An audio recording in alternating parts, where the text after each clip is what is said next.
Hi, everybody, and welcome to the podcast. My name is Andy. I'm the clinical lead here at ReadyCare. And what we'll be talking about in today's session is really, really interesting, actually. It's the link between processed foods, high blood sugar levels, high insulin levels, referred to as hyperinsulinemia, and Alzheimer's, which is now being referred to in the literature. And this may not be the first time you've heard this, as type 3 diabetes of the brain, because Alzheimer's, Parkinson's, dementia are all characterized by what they call GLUT4 deficiencies. So the inability for the brain to use glucose as a fuel source. So we're going to talk about the connection between high blood sugar levels and Alzheimer's, some of the mechanisms of action that are leading to this insulin resistance of the brain, and also what we can do from a dietary point of view. So where is the evidence pointing in terms of the mechanisms and some of the randomized controlled trials that are ongoing at the moment in the likes of UCLA, Yale, and Harvard. So we'll start by taking a look at Alzheimer's and blood sugar control and the connection between the two. So first of all, Alzheimer's, again, is now being characterized by neurofibrillary tangles of the brain, which appear, and neurofibrillary tangles just means that beta amyloid plaques that cause tangles in the connections in the brain.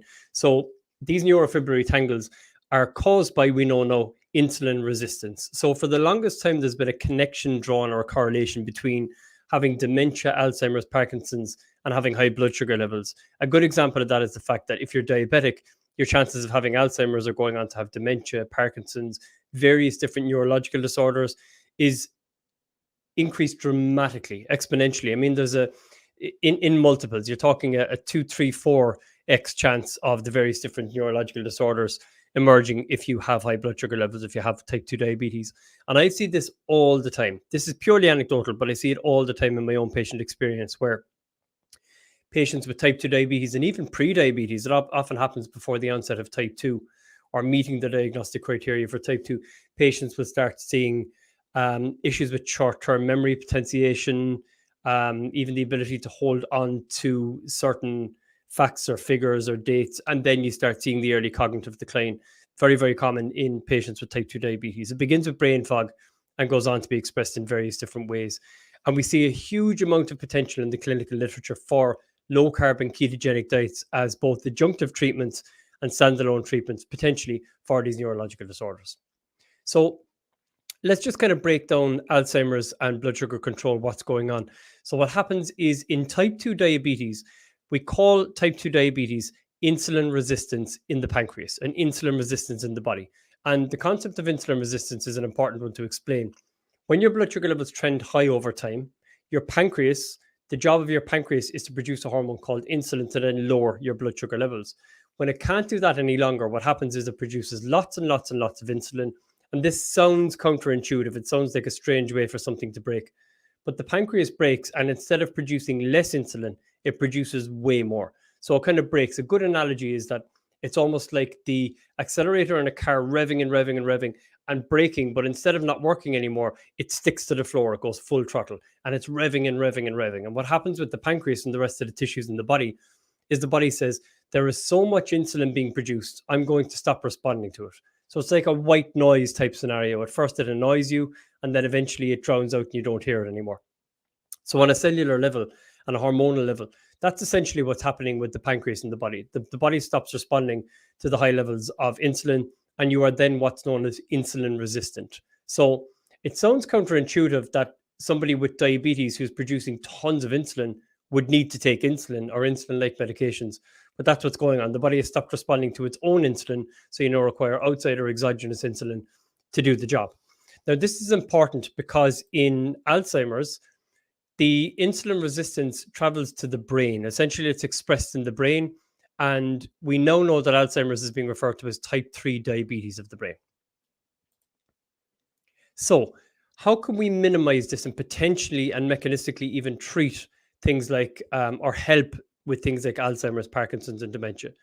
If we look at the different types of foods we eat, you have carbohydrates, protein, and fat. So everything you eat is one or more of these macronutrients. Fat tends to be things like cream, butter, cheese, avocados, olive oil, chia seeds, and so on. Protein can be dairy, it can be nuts, seeds, legumes, it can be meat, which is the most bioavailable type of protein, and that includes fish. And then you have refined carbohydrates or carbs, which are bread, rice, pasta, cereals, granola bars, frozen pizzas, fruits, and vegetables. Now, I've intentionally used the term refined carbohydrates because refined carbohydrates refers to carbohydrates that have been processed to a degree that they're much higher in sugar and carbohydrate. So carbohydrates themselves as the fuel source are not a problem. It's, or at least in moderation. It's the processed refined carbohydrates that are a problem. So again, bread, cereals, rice, pasta, granola bars, porridge. Unfortunately, I know I break some hearts when I say that. These are at the root cause of high blood sugar levels because remember, all dietary carbohydrate is metabolized as blood glucose. That one sentence, once you understand that, you start to think, wow, that is a game changer in terms of how I approach diabetes, insulin resistance as a general rule, weight gain, high blood pressure, cholesterol. And I'll say it again because it's massively important. I wish everyone understood this. All dietary carbohydrate, be it bread, rice, pasta, including whole grain varieties, porridge, Weetabix, cereals, Coca-Cola, cakes, all dietary carbohydrate turns to sugar in your blood. So a bowl of porridge compared to 2 cans of Coke, not a huge amount of difference actually when you look at the end glycemic points, how much sugar ends up in the blood. Does the Coca-Cola spike your blood sugar levels faster and for that reason is it more harmful? Potentially, but the porridge is not a whole lot better. So if we understand how the foods affect your insulin levels, your blood sugar levels, and so your insulin levels, we can start to realize which foods we should dial down in our diets if we want better glycemic or blood sugar control, better weight loss, and to vastly reduce the chances that we go on to have these neurological disorders. So there's a train of thought at the moment that many, if not most, of these neurological disorders we see from early cognitive decline, Alzheimer's, Parkinson's, dementia, even things like ADHD and autism to a degree, not fully, are expressions or manifestations of hyperglycemia and insulin resistance. So that they can be not necessarily, we'll say, a magical cure for, because I don't believe in those kind of cures per se, except with certain conditions, but they can certainly be additive and instrumental in improving a lot of these symptoms of these neurological disorders. So, if we look at what happens with the brain, and this is very pertinent as well for type 2 diabetes, this is why there's such a strong connection between type 2 diabetes as we know it and Alzheimer's, Parkinson's, dementia, early cognitive decline, and so on. Eating large amounts of carbohydrate, where the particular individual has a sensitivity to carbohydrate or has a genetic proclivity or predisposition to being insulin resistant. By that, I mean they have type 2 in the family, they have heart disease, high blood pressure, obesity, Alzheimer's, Parkinson's, dementia. These are all hallmarks of an insulin resistant type of genotype. Where you see that, and that person goes on to follow the standard diet, like we all do. I did it myself for most of my adult life up until about 6 years ago. We eat rice, pasta, breads, potatoes, cereals, granola bars, and then the stuff that we know is bad, the treat foods and so on. What happens is blood sugar levels trend high, and where we see the pancreas struggling with that, the blood sugar levels trend high, cause damage to the retinal part of the eye, the retina, and that causes retinopathy, small blood vessel damage to the back of the eye, poor wound healing, neuropathy and nephropathy, so damage to the small blood vessels in the kidneys, the legs, the fingers. And you'll notice with type 2 diabetes, nobody actually dies from type 2 diabetes itself. You die from the complications of type 2 diabetes, which tends to be heart disease, kidney issues, liver function issues, small blood vessel damage in the feet, the eyes and stuff. The feet and the eyes and stuff will also appear. And then in the brain, where we see blood vessel damage in the brain and insulin resistance in the brain, we treat it as a disparate illness in the current model of how we treat Alzheimer's, Parkinson's, and dementia. And I look forward to a world where we look at Alzheimer's as being just another expression of type 2 diabetes, an underlying diabetic type physiology, and we treat it with food. So what does the research say? What's the research shown about the relationship between diabetes and cognitive decline? Well, if we look at type 1 diabetics, there was a big study done by Kaiser Permanente North in Northern California in 2021. And they showed that people who were diagnosed with type 1 and were hospitalized for just one blood sugar extreme, the blood sugars just went high once, and those who were hospitalized for highs and lows were 6 times more likely to develop dementia. So there's actually something going on when the blood sugar levels go high. It's to do with the prefrontal cortex, damage to the prefrontal cortex responsible for spatial awareness, memory, and a lot of the kind of cognitive functions that go on in the brain. There's also a strong correlation between Alzheimer's and high blood sugar levels in a study that looked at type 2 diabetic patients, which showed that there was a dramatic increase in the beta amyloid proteins. These are the hallmark of Alzheimer's disease I was talking about. Basically, they're the plaques, the neurofibrillary tangles and the plaques that build up in the brain are driven predominantly by high blood sugar levels. So you'll also see this in patients with type 2 diabetes having signs of brain dysfunction, even in patients who've been diagnosed within the last kind of 5 to 10 years. You start to see, early signs of cognitive decline. And it tends to be related to a blood protein known as hemoglobin. Now, you may have heard of this before, HbA1c, in terms of the number where someone will, your doctor will say your HbA1c is 60 or 70, and that's seen as a reflection of your blood sugar control. So HbA1c, just to explain it for a second, because it's relevant in this capacity, is a 120-day average of your blood sugar control. So what happens is when glucose passes through the blood, it attaches to a binding protein known as hemoglobin, and it causes glycation or sugariness, we'll say, of that hemoglobin under the heat of the body. So HbA1c is essentially a proxy for how much sugar has been in your blood, over the last 120 days. That's all it is.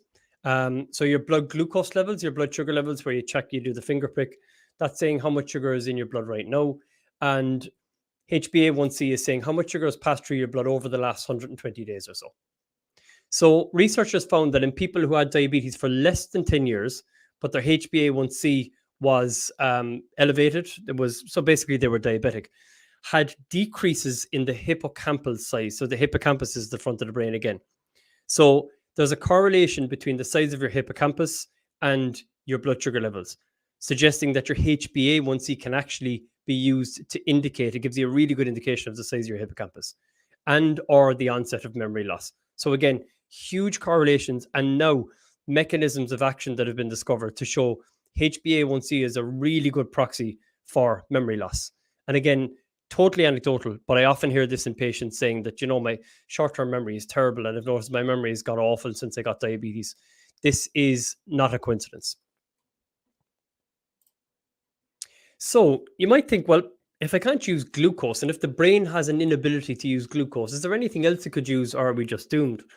Well, ketones to the rescue, as they say. So ketones are a fuel source that the body produces when you therapeutically restrict carbohydrate in the diet. So by dialing down carbohydrates in the diet, you teach the body to use ketones as a fuel source. And if you've ever heard of anybody on a ketogenic diet, the word ketogenic comes from the Greek ketones, which are fats broken down, and genic, to generate. So to generate ketones, not to be confused with ketoacidosis, a totally different state, which can actually be dangerous. Ketoacidosis and nutritional ketosis are entirely different things. So nutritional ketosis is a ancestral state that our body can go into. It's a state that we have built into our physiology from day one. Babies, for example, are in nutritional ketosis most of the time, eating breast milk, which is relatively low in sugar, in lactose, and very high in saturated fat and moderate amounts of protein. Children, when you check them, if you check their blood ketone levels between the ages of kind of 5 and 10, generally speaking, eating a decent diet will go in and out of ketosis all the time. And then as we get older and drive our bodies to run almost exclusively on carbohydrates as a fuel source, we lose that ability, and it takes a couple of weeks to get back into it. But ketones they provide an unlimited fuel source for the brain. So when the brain has that GLUT4 deficiency, when it has that inability to use glucose as a fuel source, you can teach it through therapeutically restricting carbohydrates to run on glucose as a fuel source. And this has potentially huge ramifications for brain health, cognitive performance, short-term and long-term potentiation, and so on. So a good example of this is in a study, which, this should be all over the media if we lived in a fair world, but again, it's not. This is from the Frontiers in Psychiatry, a really good journal around mental health. And they showed a ketogenic diet for refractory mental illness. Now, this is not the same thing as Alzheimer's per se, but the mechanisms are very similar. So it should potentially translate into Alzheimer's, Parkinson's, dementia, and overall cognitive function as well, potentially. So this showed 12 patients with bipolar, 6 patients with major depression, and 10 with schizophrenia on a ketogenic diet for, I believe it was kind of 16 weeks or so, 43% of them achieve clinical remission. So these are very, very ill people with bipolar disorder, schizophrenia. 43% of them at the end of the 16 weeks no longer met the diagnostic criteria for having schizophrenia, i.e., you don't have schizophrenia anymore based on your current clinical presentation on a ketogenic diet. 64% of them were discharged on less medication. 96% of patients lost weight. We know that because a ketogenic diet is excellent for weight loss. And 100% of them had improvement in symptoms. I don't know of any drug ever produced since the beginning of time for schizophrenia, bipolar depression, Alzheimer's, Parkinson's, or dementia, where 100% had improvement in symptoms. So that just goes to show the mechanism here could be very, very exciting for Alzheimer's, Parkinson's, and dementia. And this is not just some theory I've come up with. This is from my interpretation of what I see in the clinical literature. And again, Harvard, Yale, UCLA, Johns Hopkins University, a lot of these cutting edge universities are currently investigating Alzheimer's, Parkinson's, and dementia, and treatments for those that are based around these ketogenic diets, ketone supplements, ketone salts, medium chain triglycerides, and so on. So it's there in the literature, and it's very promising and very strong science.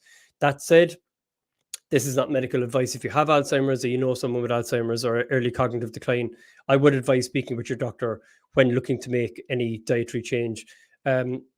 Again, to kind of counter that, to balance it off, there is nothing that can be dangerous about removing a lot of processed food from your diet and eating healthier, more nutrient-dense food and giving the body healthy fats as an alternative fuel source.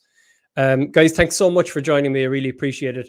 If you have access to our program, controldtx.com, go to controldtx.com and log in. There's lots more information like this and all of the meal plans, shopping lists, and food guides that you need to implement this type of dietary protocol I'm talking about.